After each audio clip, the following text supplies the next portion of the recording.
வணக்கம். என்ன செய்தியை பார்க்க போறோம்னு கேட்டீங்கன்னா, உதயநிதி ஸ்டாலின் பதவி பறிப்பு, முதல்வர் வரைக்கும் சென்ற அண்ணாமலை சனாதன தர்மத்தை ஒழிப்போம் என்று சொன்னார் இல்லையா? மதுரை உயர்நீதிமன்றமானது உதயநிதி ஸ்டாலினுக்கு எதிராக தீர்ப்பு வழங்கிச்சு இல்லையா? அதுல நீதியரசர் வந்து கேட்டாரு, சனாதன தர்மத்தை ஒழிப்போம் என்று சொல்லியிருக்கின்றார். 80% இந்துக்கள் சனாதன தர்மத்தை பின்பற்றுகின்றார்கள். சனாதன தர்மத்தை எப்படி ஒழிப்பேன் என்று சொல்லல. ஒருவேளை 80% இந்துக்களை ஒரு இனப்படுகொலை செய்ய போறாரா? ஒரு மதத்துக்கு எதிராக இந்த அளவுக்கு வெறுப்பு பேச்சு பேசியிருக்கின்றார், சர்ச்சைக்குரிய பேச்சு பேசியிருக்கின்றார். தமிழகத்தில் காவல்துறையானது அவர் மீது ஒரு வழக்கு கூட போடலையே. ஏன் இந்து மதத்தில் யாருமே இல்லையா? ஏன் இந்துக்கள் கூட அவர் மீது யாரும் புகார் தெரிவிக்கவில்லையா? ஏன் உதயநிதி ஸ்டாலின் மீது ஒரு வழக்கு பதியல காவல்துறை அப்படின்னு கேட்டிருந்தாங்க. அதன் அடிப்படையில் தான் இன்னைக்கு பத்திரிகையாளர் சந்திக்கின்ற போது அண்ணாமலை அவர்கள் வந்து இந்துக்களை இனப்படுகொலை செய்வது போலத்தான் உதயநிதி ஸ்டாலின் பேசியிருக்கின்றார். குறைந்தபட்சம் நம்ம முதலமைச்சரை பொறுத்த வரைக்கும் அவரை பதவி விட்டு தூக்கணும். இல்லையா அவரே வந்து பாத்தீங்கன்னா பெரும்பான்மை இந்துக்கள் மனதை புண்படுத்தியிருக்கிறோம். நடுநிலையா கிடையாது, சமய சார்பற்றிருக்கணும் ஒரு அரசு. ஆனால் ஏதோ உள்நோக்கத்துடன் செயல்படுற மாதிரி தெரியுது, இந்துக்களுக்கு எதிராகவே இருப்பது போல தெரியுது. நீதிமன்றம் சொன்ன பிறகாவது வந்து உதயநிதி ஸ்டாலின் தன்னுடைய பதவியை ராஜினாமா பண்ணணும். இல்லைனா முதல்வரை பொறுத்த வரைக்கும் அவருடைய பதவியை பறிக்கணும். அப்படி இல்லையா குறைந்தபட்சம் நீதிமன்றம் கேட்ட மாதிரி உதயநிதி ஸ்டாலின் மீது வழக்கு பதியணும். ஆனால் இந்த அரசாங்கமானது செய்யவே செய்யாது. இன்னும் ஒரு 50 நாள் பொறுத்துக்குங்க, நிச்சயமா உதயநிதி ஸ்டாலின் மீது பெரிய வழக்கு பதியப்படும் அப்படின்னு நம்ம அண்ணாமலை சொன்னார். முதல்வர் வந்து உதயநிதி ஸ்டாலின் மீது நடவடிக்கை எடுக்கணும் அப்படின்னு வந்து நம்ம அண்ணாமலை கேட்டார். ஆனா முதல்வர் வந்து நடவடிக்கை எடுப்பாரா? பியூஷ் கோயல் அவர்கள் கூட உதயநிதி ஸ்டாலின் அவர்கள் பேசுறது தப்பு என்று நீதிமன்றம் கண்டித்திருக்கிறது. பதவியில் அவர் துணை முதலமைச்சர் எப்படி நீடிக்கிறார்னு கேட்டிருக்காங்க. அவர் மீது ஏன் நடவடிக்கை எடுக்கலன்னு கேட்டிருக்காங்க. அதெல்லாம் உதயநிதி ஸ்டாலினுடைய பதவியை முதல்வர் பறிக்கணும், இல்ல அவர் ராஜினாமா பண்ணணும் அப்படின்னு பியூஷ் கோயல் கூட கேட்டிருக்காருங்க. அதுலயும் காவல்துறையை பார்த்து நீதிமன்றம் கேட்டுச்சு, ஏங்க உதயநிதி ஸ்டாலின் மீது எந்தவித நடவடிக்கை எடுக்கல? இந்த உதயநிதி ஸ்டாலின் பேசுறதுக்கு எதிர்வினை ஆற்றின அமித் மால்வியா மீது வழக்கு பதிந்திருக்கின்றீர்கள், நீதிமன்றம் வரைக்கும் கூட்டு வந்தீங்க. ஆனா பேசுற உதயநிதி ஸ்டாலின் மீது நடவடிக்கை ஏன் எடுக்கல அப்படின்னு கேட்கும் போது காவல்துறையானது விளக்கம் அளித்திருக்கிறது நீதிமன்றத்தில். என்ன விளக்கம் அளிச்சிருக்குது அப்படின்னு பார்க்கும் பொழுது, ஏங்க பெரியார் பேசலீங்களா, அப்புறம் நம்முடைய வள்ளலார் பேசலீங்களா, ராமானுஜர் பேசலீங்களா? ஆண்டாண்டு காலமாக ஒவ்வொருத்தர் இந்து மதத்தில் இந்த மாதிரியான ஏற்றத்தாழ்வுகள் இருப்பதனால விமர்சனம் பண்ணிட்டு தான் வந்திருக்காங்க. அந்த மதத்தை அழிக்கணும்னு சொல்லிட்டு தான் வந்திருக்கிறாங்க. அதனால புதுசா எதுவும் பேசலையே, ஏற்கனவே இந்த கருத்தியல் இருக்கத்தானே செய்யுது. நம்ம உதயநிதி ஸ்டாலின் புதுசா பேசியிருந்தா தானே. கி வீரமணி அவர்களை பொறுத்த வரைக்கும் 70 வருஷமா சனாதன தர்மத்தை ஒழிப்போன்னு தான் பேசிட்டே இருக்கிறாருங்க. அப்படி இருக்கும்போது உதயநிதி ஸ்டாலின் எதுவும் புதுசா பேசலீங்களே, எப்படிங்க நடவடிக்கை எடுக்க முடியும்? தமிழகத்தில் உலாவுகின்ற கருத்தை தான் பேசுறாரு, மக்கள் மனங்கள் இருக்கக்கூடிய விஷயத்தை தான் எடுத்து சொல்லியிருக்கிறாரு அப்படின்னு காவல்துறை சொல்லியிருக்கிறது. காவல்துறையை பொறுத்த வரைக்கும் உதயநிதி ஸ்டாலின் அவர்கள் பேசுறது தப்பில்ல, ஏற்கனவே பேசியிருக்கிறாங்க அப்படின்னு முட்டு கொடுக்கின்ற இந்த காவல்துறையை வந்து நீதிமன்றம் உத்தரவிட்டாலும் உதயநிதி ஸ்டாலின் மீது வந்து நடவடிக்கை எடுக்க போது. பெரியார் அவர்கள் வந்து இந்து மதத்தை அழிக்கணும்னு பேசினாரு. ஆனா ராமானுஜர் வந்து பாத்தீங்கன்னா இந்து மதத்தை அழிக்கணுமா பேசினாரு. அதுல ஒரு புரட்சியை ஏற்படுத்தினார். இந்து மதத்தை இன்னும் எல்லோருக்கும் விரிவுபடுத்தினார். பட்டியலினத்தவரும் வந்து பாத்தீங்கன்னா நாராயணனை வணங்கணும், அவங்களும் சொர்க்கம் புக வேண்டும் என்பதற்காக தான் பாடுபட்டார். இந்து மதத்துக்கு எதிராக ஒரு பேசல, இந்து மதம் வேணான்னு சொல்லல.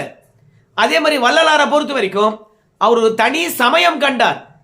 அவரு இந்து மதத்தை எதிர்க்கவே இல்லை. ஆனா இந்து மதத்துக்கு ஆதரவா இருந்த ஒட்டுமொத்த சனாதனிகளையும் நம்முடைய கி வீரமணிக்கு, நம்முடைய பெரியாருக்கு ஆதரவா போய் காவல்துறையானது நீதிமன்றத்தில் சொல்லிச்சு. ஆனா நீதிமன்றம் சும்மா இருக்குமா? உடனடியாக களத்தில் இறங்கி காவல்துறை சொல்றது ரொம்ப தப்பு, பெரியாரையோ கி வீரமணியோ வள்ளலாருடனும் ராமானுஜருடனும் எப்படி நீங்க ஒப்பிட்டு பேசலாம்? அவங்களுடைய கருத்து என்னன்னு உங்களுக்கு தெரியாதா அப்படின்னு நீதியரசர் ஸ்ரீமதி அவர்கள் வந்து பாத்தீங்கன்னா காவல்துறைக்கே கண்டனத்தை பதிவு செய்திருக்கின்றார்கள். உங்களுக்கே வந்து யாரு என்ன பேசினாங்கன்னு தெரியல. அப்படி இருக்கும் பொழுது நீங்க எப்படி உதயநிதி ஸ்டாலின் மீது நடவடிக்கை எடுக்க போறீங்க? உங்களுக்கு முழுமையான விவரம் தெரிஞ்சிருக்கணும். உதயநிதி ஸ்டாலின் பேசுறது சரியா தவறான உங்களுக்கே தெரியல. அது மட்டும் இல்ல, தமிழகத்துல இவ்வளோ பேர் இந்துக்கள் இருக்கிறாங்க, ஏன் இவங்க எல்லாம் புகார் அளிக்கல அப்படின்ற ஒரு சந்தேக கேள்வியை எழுப்பியிருக்கிறாங்க. ஏன்னா உணர்வில்லாத பாவிகளா இருக்கிறாங்களா இந்தியாவில், அதனால தமிழகத்திலும் அப்படிதான் இருக்கிறாங்களோ. ஏன்னா மற்ற ஸ்டேட்ல இந்து மதத்தை பற்றி பேசினா அங்க இருக்கின்ற இந்துக்களுக்கு கோபம் வருது. ஆனா தமிழகத்தை பொறுத்த வரைக்கும் 100 ஆண்டு காலம் இந்து மதத்தை இழிவுபடுத்தி பேசிக்கிட்டே வந்திருக்கிறாங்க. இது நாம சொல்லல, நீதியரசரே சொல்லி இருக்கின்றார்கள். 100 வருஷம் இப்படி அவமதித்து பேசின பிறகு கூட தமிழகத்தில் இருக்கிற ஒத்தனுக்கு குடும்பமா கோபம் வரல. ஒத்தன் குடும்பம் வந்து பார்த்தீங்கன்னா உதயநிதி ஸ்டாலினுக்கு எதிராக புகார் அளிக்க வரல. அரசாங்கம் மிரட்டுகிறதா இல்ல உதயநிதி ஸ்டாலின் வைத்த கருத்தை இந்துக்கள் ஏற்றுக்கொள்கின்றார்களா அப்படின்னு நீதிமன்றமே கேட்குது. யார் ஏத்துக்கிட்டாலும் யார் ஏத்துக்காவிட்டாலும் அது நீதியின் படி உதயநிதி ஸ்டாலின் தப்பா தான் பேசியிருக்கிறாரு அப்படின்னு சொல்லியிருக்கிறாங்க. இப்படி நீதியரசர் சொல்லி இருப்பதனால இப்ப கம்யூனிஸ்ட் கட்சிக்காரங்களும் திராவிட கழகத்தினரும் திமுகவினரும் அந்த நீதியரசர் கூட சனாதன சாயத்தை பூசுறாங்களாம். திமுக ஆதரவா தீர்ப்பு வரலனா, கம்யூனிஸ்ட் கட்சிகளுக்கு ஆதரவா தீர்ப்பு வரலனா அந்த நீதியரசரை நோண்ட வேண்டிதான். என்ன ஜாதி, என்ன மதம், எந்த அமைப்பில் இருக்கிறார் அப்படின்னு எல்லா விவரத்தையும் நோண்டி அந்த ஆளை பற்றி இம்பீச்மெண்ட் மூவ்மெண்ட்டை கொண்டு வந்து பொது வழியில் அவருடைய பெயரை நாரடிச்சிடுறாங்களாம். அப்படி இல்லையா அவங்க கிட்ட ஏற்கனவே வந்து பத்திரிகையாளர் இருக்காங்களாம், எழுத்தாளர் இருக்கின்றார்களாம். அவங்களுடைய கற்பனை என்னவோ, அவனுடைய எண்ணம் என்னவோ, அந்த எண்ணத்துக்கு ஏற்ற மாதிரி ஒரு புத்தகத்தை எழுதிடுறாங்களாம். அந்த புத்தகத்தை பொதுவெளியில் வச்சு வித்தும் போயிடுறாங்களாம். ஆனால் இன்னும் நீதிமன்றங்களானது நியாயப்படி தான் செயல்படுது, நடுநிலையாக தான் செயல்படுது. அதனால இன்னைக்கு நீதியரசரை பொறுத்த வரைக்கும் உதயநிதி ஸ்டாலின் மீது ஏன் வழக்கு பதியல, அவர் இன்னுமா பதிவில் இருக்கிறார் அப்படின்னு கேட்டதுக்கு குறைந்தபட்சம் முதலமைச்சர் நடவடிக்கை எடுத்திருக்கணும். இந்துக்களுடைய நம்பிக்கையை காப்பாற்றுகின்றவராக இருந்தா, ஆனா அவர் செய்ய போறதில்ல. இன்னும் ஒரு 50 நாள் பொறுத்துக்குங்க, அதற்கு பிறகு நம்ம ஆட்சி வரும். ஏன்னா ஏழை பாழைகளுக்கு போராடுகின்றவர்கள் தான் கம்யூனிஸ்ட் கட்சிக்காரங்க. அது மட்டும் இல்ல, மக்களுடைய நம்பிக்கைக்கு ஆதரவா களத்தில் நிற்கக்கூடியவங்க தான் கம்யூனிஸ்ட் கட்சிக்காரங்க. ஆனா இன்னைக்கு நிலைமை எப்படி இருக்கிறது? அதாவது திமுகவுடைய அடிமையா மாறிவிட்டதுனால அவங்க அத்தனை பேரும் ஊமையாயிட்டாங்க. இன்னைக்கு நீதிமன்றங்களை பொறுத்த வரைக்கும் நியாயப்படி தீர்ப்பு வழங்குகின்ற பொழுது கம்யூனிஸ்ட் கட்சி எல்லாம் ஏற்றுக்கொள்ள மாட்டேது, திராவிட கழகங்கள் ஏற்றுக்கொள்ள மாட்டேது. நீங்க எப்பேற்பட்ட தீர்ப்புடா எதிர்பார்க்கறீங்க அப்படின்னு அண்ணாமலை வந்து பாத்தீங்கன்னா காட்டமா கேள்வி எழுப்பி இருக்கின்றார். இவெல்லாம் கம்யூனிஸ்ட் கட்சிக்காரனா? திமுக அடிமையா மாறிட்டான். கம்யூனிஸ்ட் கட்சிகள்னா ஏழைகளுக்காக போராடுறவங்க, அது எல்லாருக்கும் தெரியும். ஆனா கம்யூனிஸ்ட் கட்சிக்காரங்க எளிமையா இருப்பாங்க, ஏழையா இருப்பாங்கன்னு சொல்லுவாங்க. ஆனா இன்னைக்கு அப்படியா இருக்கிறாங்க அப்படின்னு கம்யூனிஸ்ட் கட்சி மீது விமர்சனத்தை வச்சிருக்கின்றார் நம்ம அண்ணாமலை. ஆமா, கம்யூனிஸ்ட் கட்சி என்றாலே ஏழ்மையான ஆட்கள் தான் இருப்பாங்க, நம்ம பார்த்துருக்கோம். சு வெங்கடேசன்லாம் வந்து தொடர்ச்சியாக எம்பியா இருக்கின்றார், அவர்லாம் ஏழ்மையாவா இருக்கிறாரு. அதனால திமுக பொறுத்த வரைக்கும் கோடிக்கணக்கான ரூபாயை கொடுக்குது, அதை அப்படியே நேரடியாக பேங்க் டெபாசிட்டும் பண்றாங்க. இன்னைக்கு திமுக எதிராக அமலாக்கத்துறையும் ஒன்றும் பண்ண முடியல, வருமான வரித்துறையும் ஒன்றும் பண்ண முடியல, அதனை தாண்டி நம்முடைய சிபிஐயும் ஒன்றும் பண்ண முடியல. மொத்தமா வந்து நம்ம திமுக எதிராக இந்த 3 அமைப்புகளும் தோல்வி அடைந்து தான் இருக்கிறது. ஆரம்பத்தில் இடி ஏதோ வேலை காட்டின மாதிரி தெரிஞ்சது திமுக எதிராக. அதற்கு பிறகு என்ன மர்மமோ ஏதோ தெரியலப்பா, இந்த நீதிமன்றங்களும் திமுக ஆதரவாக இந்த ஊழல் வழக்கில் ஒத்துஊதி விட்டன. உங்க எல்லாருக்கும் தெரியும், டாஸ்மாக்ல 1000 கோடி ரூபாய் ஊழல் சொன்னாங்க. இடியானது டாஸ்மாக் நிறுவனத்தெல்லாம் போய் ஆய்வு நடத்திச்சு. ஆனால் அந்த வழக்கில் கிட்டத்தட்ட ஒரு 40,000 கோடிக்கு மேல சிக்க போது, இன்னும் பல கோடிகள் சிக்க வாய்ப்பு இருக்குது. யாரோ வந்து பார்த்தா வழக்கு விசாரணையில் மாட்ட போறாங்க, அவங்க எல்லாரும் தூக்கி உள்ள வைக்க போறாங்க அப்படின்னு பேசுனாங்க. ஆனா கடைசி வரைக்கும் தொடர்ச்சியா அந்த வழக்கு நீதிமன்றத்தில் போய் நீதிமன்றமானது யார் மீது இடி சந்தேகப்பட்டு சோதனை செய்ததோ அவங்க கிட்டேயே மன்னிப்பு கேட்க வச்சிடுச்சு இந்த நீதிமன்றம். என்ன மாயமடா, அப்ப டாஸ்மார்க்ல ஊழலே நடக்கலையா? கொடுமையா இருக்குது. நம்முடைய KN நேரு இருக்காரு, KN நேரு 1000 கோடியா கொள்ளடிக்கிறார். அவர் மீது இடி வந்து புகார் தான் தெரிவிக்க முடியுது, கைது பண்ண முடியல, வழக்கு போட முடியல. இங்க காவல்துறையானது இவ்வளோ ஆதாரங்கள் இருந்தும் கை கட்டி வேடிக்கை பார்க்குது. ஆனா நம்முடைய சவுக்கு சங்கர், சவுக்கு சங்கர் அந்த சவுக்கு சங்கர் எங்கேயோ வந்து ஜிபே மூலமாக 94,000 ரூபாய் வாங்கிட்டாராம். மிரட்டி காசு வாங்குறவன் ஜிபே மூலமாக தானே பணம் வாங்குவான். அதை மோப்பம் பிடிச்சி அதை ஆராய்ந்து கிட்டத்தட்ட காலையில் 5 மணிலிருந்து பொழுதுக்கு 5 மணி வரைக்கும் தீயணைப்பு துறையெல்லாம் கொண்டு வந்து நிறுத்தி கதவெல்லாம் உடைச்சி ஏயா மிரட்டி பணம் வாங்கியிருக்கிறியே அப்படின்னு சொல்லிட்டு கைது பண்ணி போனாங்க நம்ம சவுக்கு சங்கரை. இப்படி திறமையுள்ள நம்ம காவல்துறைக்கு இங்க அதாவது டாஸ்மார்க்கில் நடந்த ஊழல் பற்றியும் விசாரிக்க எண்ணம் இல்லை. லஞ்ச ஒழிப்புத்துறை இருக்குது இங்க, அது கூட இங்க விசாரிக்க யாருக்கும் துணிவு இல்லை. ஏன்னா இதே காவல்துறை தான், இதே லஞ்ச ஒழிப்புத்துறை தான் வந்து நம்ம என்போர்ஸ்மெண்ட் டைரக்டர் வந்து இந்த டாஸ்மாக் நிறுவனத்தில் இறங்கி சோதனை செய்கின்ற பொழுது நீதிமன்றத்தில் காவல்துறை சொல்லிச்சு, ஆமாங்க 46 வழக்குகள் வந்து டாஸ்மாக் மீது பதியப்பட்டிருக்குது, ஊழல் குற்றச்சாட்டு தான், இல்லைன்னு சொல்லல, அதை நாங்க விசாரிச்சுக்கிறோம், எங்ககிட்ட லஞ்ச ஒழிப்புத்துறை இருக்கிறது, நாங்க பாத்துக்கிறோம், ஏன் ஈடி வர வேண்டும், நாங்க நடவடிக்கை எடுக்கலன்னா அவங்களை வர சொல்லுங்க, நாங்க விசாரிச்சது தவறுனா அவங்க உள்ள வர சொல்லுங்க அப்படின்னு சொன்னாங்க. இப்படி டாஸ்மார்க்ல 46 வழக்கு இருக்குது. ஆனால் ஈடி ஆனது மன்னிப்பு கேட்டு போயாச்சு. இந்த 46 வழக்குகள் விசாரிக்கப்பட்டதா? அதனால திமுகவில் காவல்துறையும் கரப்டாய் போச்சோ அப்படின்ற எண்ணம் தான் எல்லாருக்கும் இருக்குது.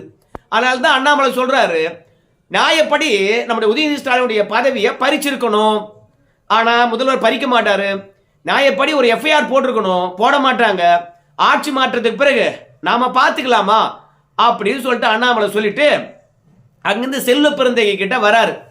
ஏன்னா நம்முடைய டிடிவி தினகரனும் நம்ம எடப்பாடி பழனிசாமியும் எப்படி ஐயா ஒன்னா இருப்பாங்க, பொருந்தா கூட்டணி அப்படின்னு சொல்லிட்டு சொல்றாராம். கடந்த காலங்களில் டிடிவி என்ன பேசினார், எடப்பாடி என்ன பேசினார் சொல்லிட்டு ஒப்பிட்டு நம்முடைய செல்வ பெருந்தகை அவர்கள் சொல்றாராம். அதுக்கு அண்ணாமலை சொல்றாரு, ஐயோ செல்வ பெருந்தகை நீலாம் ஒரு ஆளாயா, ஏன்னா உன் கட்சிக்கார உன்னை நம்பாம உன் மீதே வந்து பார்த்தீங்கன்னா டெல்லியில் புகார் அளிக்கிறான், புகார் அதை சரி பண்ண முடியல, இன்னைக்கும் உங்க கூட்டணியானது திமுக இருக்குதா இல்ல தவேகால் இருக்குதான்னு கூட நமக்கு தெரியல, அதை உன் கட்சிக்காரனுக்கே உன்னால சொல்ல முடியல, அப்படி இருக்கும் பொழுது நீ வந்து எங்க கூட்டணி பத்தி பேசுறியா அப்படின்னு அண்ணாமலை கேட்டிருப்பாரு. ஆனா நேத்து முதலமைச்சரை பொறுத்த வரைக்கும் அவங்க தொண்டர்களுக்கு கடிதம் எழுதுகின்ற போது ஒரு வார்த்தை விட்டிருப்பார். என்ன வார்த்தை அப்படின்னு பார்க்கும் பொழுது, நம்ம கூட்டணிக்குள்ளேயும் சலசலப்புகள் ஏற்படுத்துவதற்கு நமக்குள்ளேயே ஆள் இருக்கின்றார்கள், நாம எவ்வளவு இணக்கமா இருந்தோம், ஆனால் அந்த இணக்கத்தை நமக்குள்ள இருக்கின்றவங்களே உடைத்து விட்டார்கள் அப்படின்னு முதல்வரை பொறுத்த வரைக்கும் காங்கிரஸ் ஆனது நம்முடன் இப்போ இணக்கமா இல்லை, ஆனால் அந்த இணக்கத்தை கொண்டு வரணும் அப்படின்னு சொல்லி இருக்கின்றார்.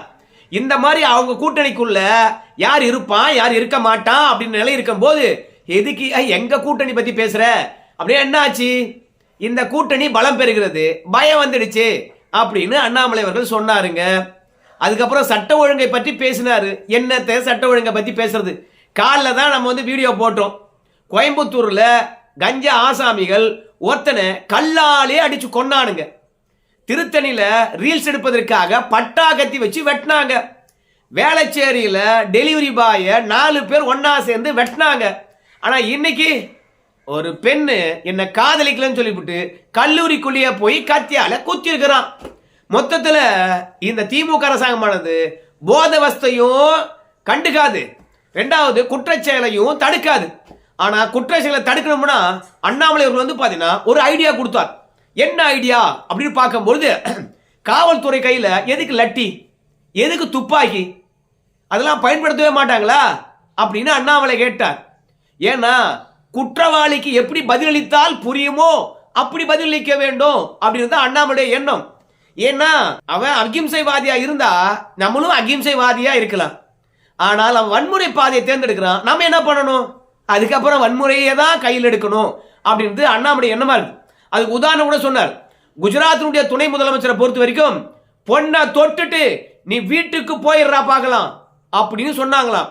அந்த மாதிரி யாராவது ஒருத்தர் தமிழகத்தில் பேச மாட்டாங்களா அப்படின்னு எதிர்பார்க்கிறேன், எவனும் பேச மாட்டான் அப்படின்னு சொன்னாங்க. ஏஆர் ரகுமானுக்கு ஆதரவா பேசினாரு. நம்ம இந்தியாவில் எதிர்மறையான கருத்துக்கள் இருக்கட்டுமே, நான் வரவேற்கிறேன், அவர் கருத்துக்களை நான் ஏற்றுக்கொள்ளல, ஆனால் அவர் கருத்துக்களும் இங்க இருக்கணும் அப்படின்னு ஆசைப்படுறேன். அவர் எவ்வளவு பெரிய லெஜெண்ட் தெரியுமா அப்படிங்கிறாங்க. ஏஆர் ரகுமான்லாம் லெஜெண்டா இருக்கலாம், ஆனால் இந்திய ஒற்றுமையை மத ரீதியா உடைக்கக்கூடிய பாவி, அவனுக்கெல்லாம் ஆதரவு தரக்கூடாது. சரி நண்பர்களே, உதயநிதி ஸ்டாலின் மீது காவல்துறை நடவடிக்கை எடுத்துக்கணும். ஆனால் அது நடவடிக்கை எடுக்கல. முதல்வர்கிட்ட வந்து கெஞ்சி இருக்கின்றார், கையெடுத்து கும்பிட்டு இருக்கின்றார். முதல்வரே, உங்களுடைய கனவை சொல்லுங்க, நிறைவேற்றேன் அப்படின்னு சொன்னாரு.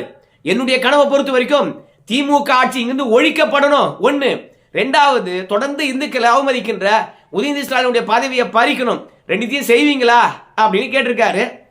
அவருடைய பதவி இன்னும் 2 மாசத்துல போக போகுது. இப்ப பறிச்சு என்ன பயன்? சரி நண்பர்களே, இந்த வீடியோ தொடர்பாக உங்க கருத்து சொல்லுங்க. சனாதனத்துக்கு ஆதரவாக நீதிமன்றங்களே களத்துல இறங்கும் போது, சனாதன தர்மத்துக்கு எதிராக இந்த அக்கிரமக்காரர்கள் தாக்குதல் தொடுக்கின்ற போது நடுநிலையா பேச வேண்டிய நீதிமன்றங்கள் கூட மத ரீதியா இவனுங்க பாவிங்க இந்துக்கள் அழிக்க பாக்குறாங்கன்னு சொல்லிட்டு உண்மையை உணர்ந்து உதயநிதி ஸ்டாலின் மீது நடவடிக்கை எடுக்கணும் அப்படின்னு களத்துல இறங்குகின்ற பொழுது, அந்த சனாதனத்தில் வாழக்கூடிய இந்துக்களுக்கு ஏன் ரோஷம் வரல? ஏன் உதயநிதி ஸ்டாலினுக்கு எதிராக கருத்து தெரிவிக்க முடியல? நீதிமன்றங்கள் வரைக்கும் போய் செருப்படி வாங்கிட்டு வரக்கூடிய திராவிடம் இன்னைக்கு ஏன் இந்துக்களால செருப்படி கொடுக்க முடியல? 1 2 நம்ம அண்ணாமலே சொல்லுவார், திருப்பரங்குன்றத்துல வந்து தீபம் ஏத்துக்கிட்டான்னா இம்பீச்மெண்ட் கொண்டு வருவாங்க, இங்க சனாதனத்தை அழிப்பேன்னு சொல்லுவாங்க அப்படின்னு சொல்றார். பியூஷ் கோயலை பொறுத்த வரைக்கும் உதயநிதி ஸ்டாலினுடைய பதவியை பறிக்கணும்னு சொல்லுவார். இதெல்லாம் ஏன் சொல்றாங்க? நம்ம முதலமைச்சர் வந்து நடவடிக்கை எடுக்கணும்னு சொல்றதுக்காகவா? கிடையாது. இவனுங்க நமக்கு எதிராக எந்த அளவுக்கு வீரியமா இருக்கிறானுங்க, நாம இன்னும் அமைதியா இருந்தோம்னா நாம இன்னும் எந்த அளவுக்கு அழிஞ்சு போவோம்.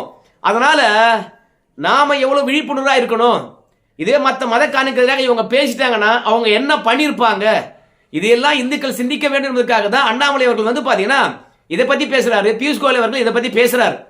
அவங்கெல்லாம் பேசும்போது அந்த தர்மத்தை பின்பற்றக்கூடிய நாம என்ன பண்றோம்? கோட்டர் வந்தா போதும், கோழி பிரியாணி வந்தா போதும், காசு வந்தா போதும், கொடி பிடிச்சி ஆட்டி அவங்களுக்கு ஓட்டு போட்டு போறோம். அல்ல, இந்த முறையாவது வந்து நமக்கு யார் பாதுகாப்பா இருப்பாங்களோ அவங்களுக்கு வாக்களிக்கணும் அப்படின்னு சொல்லி இந்த வீடியோவை நான் முடிக்கிறேன். இந்த வீடியோ தொடர்பாக உங்க கருத்து சொல்லுங்க. நன்றி.